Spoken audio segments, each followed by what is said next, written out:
Okay sir, అంటే super 60 batch అనేది start చేయడం కనుక 4 అంశాలని మీరు పరిగణలోకి తీసుకున్నట్టుగా చెప్తున్నారు. అకాడమిక్ ఎక్సలెన్స్ అంటే విద్యాపరంగా అత్యున్నత ప్రతిభని ప్రదర్శించడం, తర్వాత వచ్చేసి కాంపిటేటివ్ విన్నింగ్ అంటే పోటీ పరీక్షల్లో ఎలాంటి పోటీ పరీక్ష అయినా వాళ్ళు విజయం సాధించాలని, అలాగే గుడ్ హెల్త్ అంటే ఏది చేయాలన్నా ముందు ఆరోగ్యం సహకరించాలి కాబట్టి ఆ విషయాన్ని కూడా మీరు దృష్టిలో పెట్టుకున్నారు. ఇంకా ఫైనల్గా 4వ అంశం వచ్చేసి క్యారెక్టర్ బిల్డింగ్ అంటే నైతికంగా ఉత్తమ వ్యక్తిగా రూపుదిద్దడం. ఈ 4 అంశాలని పరిగణలోకి తీసుకుని మీరు ఈ సూపర్ 60 బ్యాచ్ అనేది ప్రారంభించారనేది అర్థమైంది. మరి ఏ గ్రూపును అంటే ఇంటర్మీడియట్ టు డిగ్రీ సూపర్ 60 కదా సార్, అంటే ఫస్ట్ ఇయర్ 60, సెకండ్ ఇయర్ 60, అలాగే డిగ్రీ 3 సంవత్సరాలకి 360లు అలా చూసుకుంటే అన్ని గ్రూపులకి ఉందండి. పర్టికులర్గా ఏదైనా ఒక గ్రూపా లేకపోతే ఏ గ్రూపులకి ఇక్కడ మీరు చెప్పడం జరుగుతుంది? అంటే ప్రస్తుతానికి ఇంటర్లోను డిగ్రీలోను కూడా అన్ని రకాల పోటీ పరీక్షలకి కావాల్సినటువంటి బేసిక్ నాలెడ్జ్ కావాలి అంటే ఎంపీసీ యొక్క బేస్ అవసరం. ఎంపీసీ ఇంగ్లీష్ మీడియం అవసరం, ఎందుకంటే రాబోయే రోజుల్లో అంతా కూడా ఎక్కువ మ్యాక్సిమం ఇంగ్లీష్ మీడియం వైపు వెళుతున్నాం కాబట్టి ఎంపీసీ ఇంగ్లీష్ మీడియం సెలెక్ట్ చేసుకోవడం జరిగింది. పర్టికులర్గా మనం గవర్నమెంట్ జాబ్ ఓరియంటేషన్ కాబట్టి ఈ గవర్నమెంట్ జాబ్ ఓరియంటేషన్కి ఈ గ్రూప్ సూటబుల్.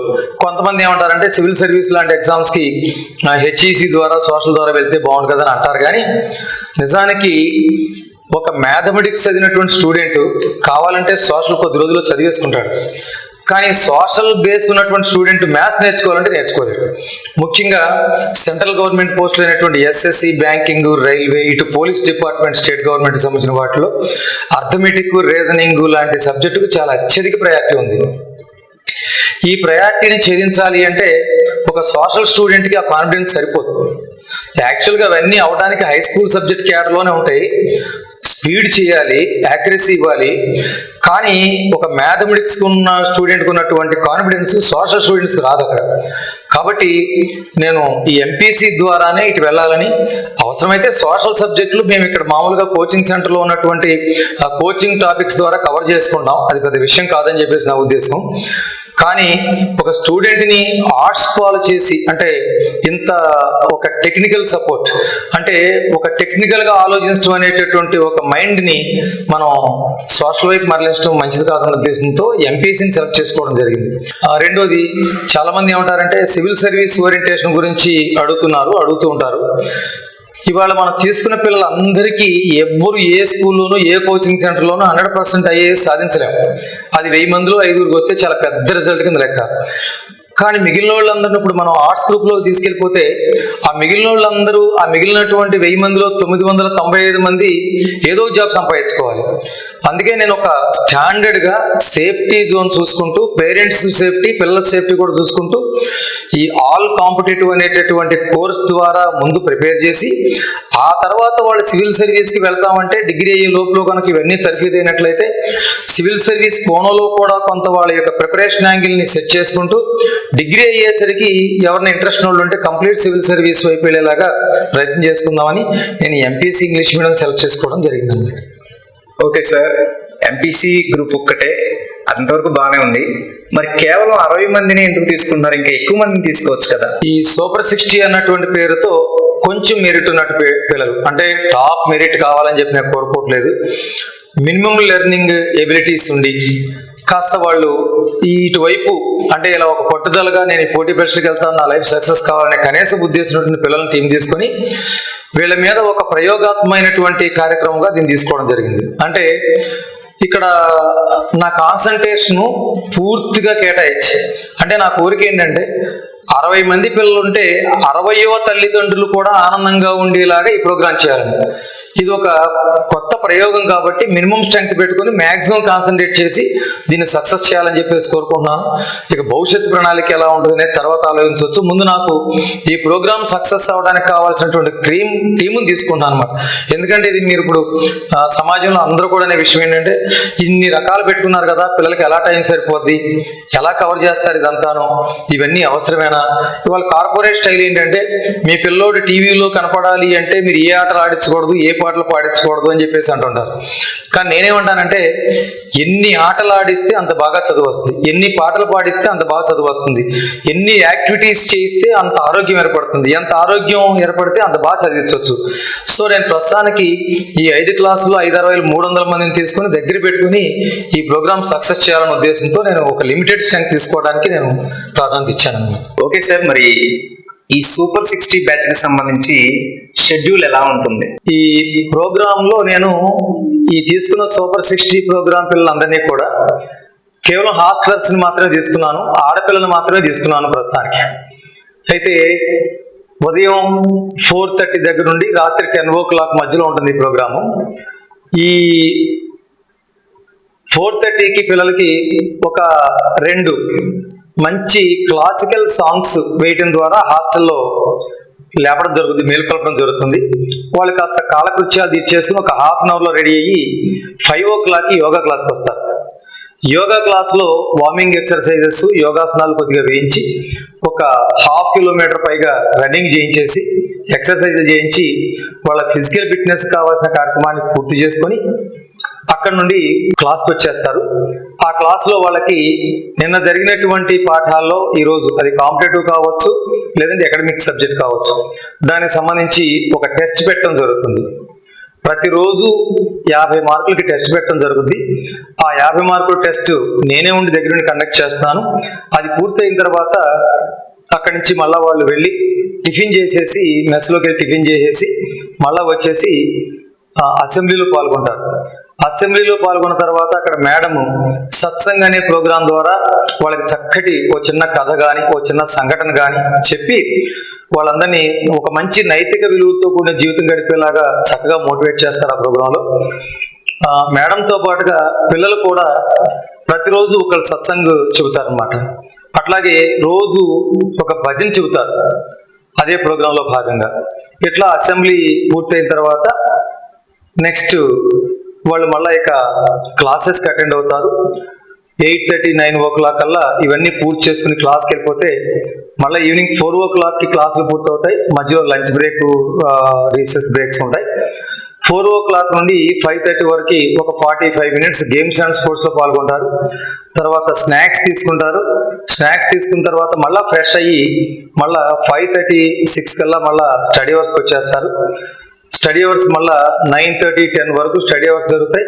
మధ్యలో ఒక ½ an hour 40 minutesలో డిన్నర్ బ్రేక్ తీసుకుని వెళ్ళొస్తారు.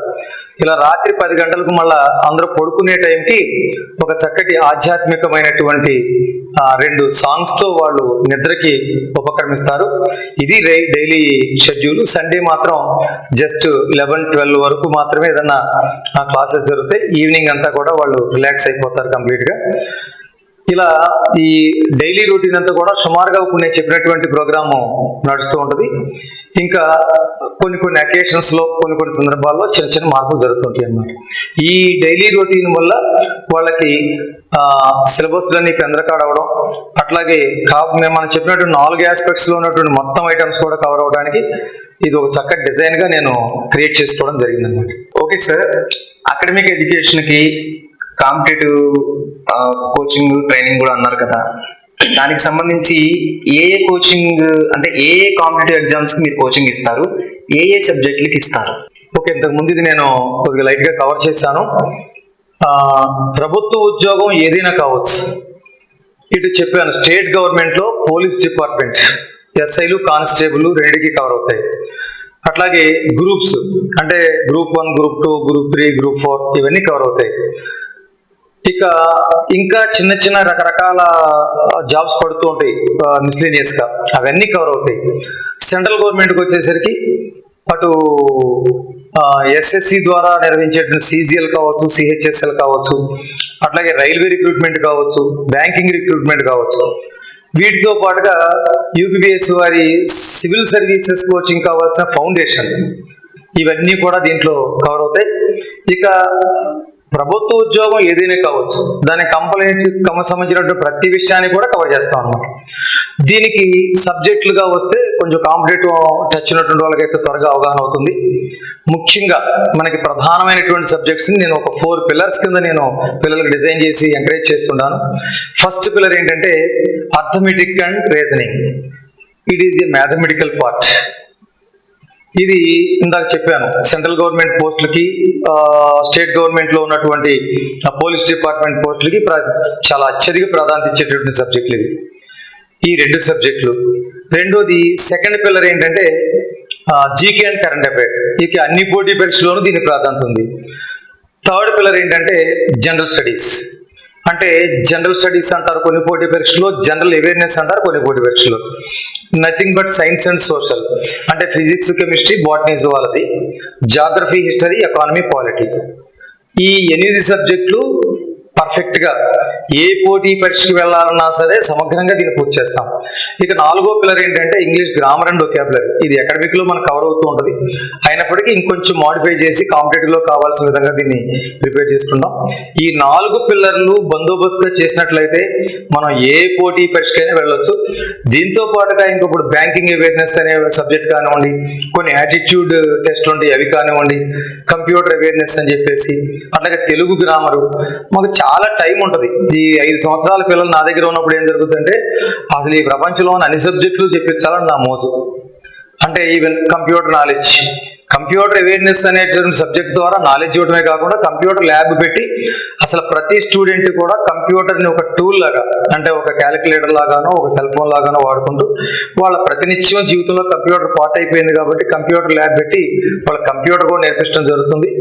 బీఎస్సీలోకి వచ్చేసరికి మనం ఎంపీసీఎస్ గ్రూప్ తీసుకోవడం జరిగింది. అక్కడ mathematics, physics, computer science cover అవుతుంది.